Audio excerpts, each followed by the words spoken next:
Zoto na pai kam riso bu YouTube channel lo akin ronai tamun upanda bari kak jama sukema tong akita okrung ribo channel lo na ro subscribe ke ko ke subscribe kidi aka share phono khele di hen ro no mak chai ruphiu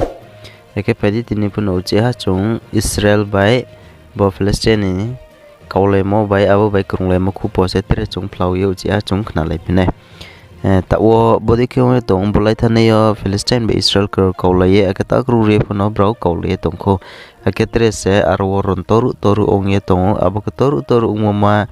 abro ha kune kaule mo tho ya ye tre Israel ro aro samne ha tre Lebanon ake Syria ro be phono bro ake kaule sai sa muha bom ro khikle le ye ake tre bom guli slack tor no mai phono bro ko hui le ye abdi ke tong abunim singo tre aro mong tho ya ye tre hak sal jaga phono aro tre hopring rcha emde nai abono jang be jang nang khru leimi kha ha dol ke bele Israel nang khru mi tre kha dol ke bele Palestine nang khru mi abudi ke ye ongle tong abono pandawo hama nang wo se ta wo abok sa ye tong ke chini India hak tor phono ke ha abuma tikna ong somo ma ke ye sa ye te o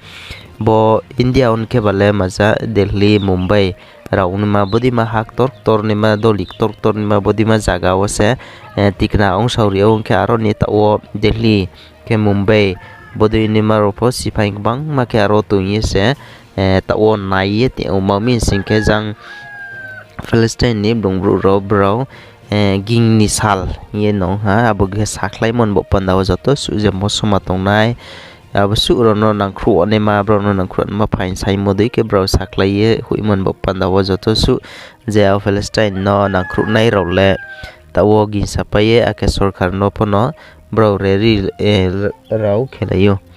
kau ke misil ro khelaye Palestine no nang khru man bo pandaw bro abu ke khelayo ke Palestine no nang khru ne mani ye ja India to nai pho misil rokeo abo kheye Indian sarkar no Palestine no nang khru di moma abo ma ke onglai tom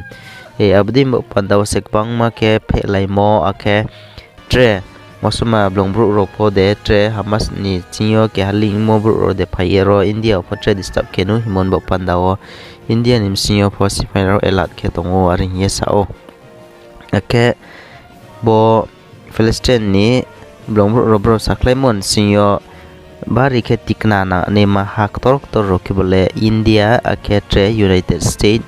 boke US ake France boro se tikna ong sawi ane ma ke ye bari ke nang ye tong ake bari ke boro se tikna phono ong sawi tong ake abdi ke umon ndei ba pandano ke ha master bo French teacher bono phono chauthai ha mamin singke bo Hamas rao ging ni sal hi saklai mo abon bo panda de chauthai ha ake tre bro ni phele mo bo de tong ha abule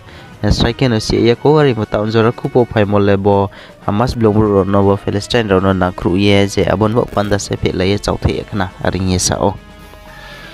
ake abdi ke no tre jaga opung phiu bo France ni bro ni do liktor ther Paris en ma jaga boropo bo Palestine pro Palestinian boro ke bale ma hi nai aroni bro ro se him bo Palestine ro no support ke ne ro bro no nang khru ne ro bro no kasu ne ro bro no klawo rally kheu ke lamaro bro rally kheu ke khelai tiyo aroni je ha tui ne ro bro bai ke arwo thau lai tiyo arwo te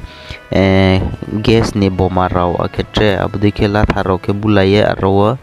bro no aro thu ke tongo ni ska nu panda ke abdi ke se arwo kaulaye no hisna kau hyo ye abdi ke ye public raw bai onglai ma tong friends jaga woni ke hadolik tor tre Paris sofo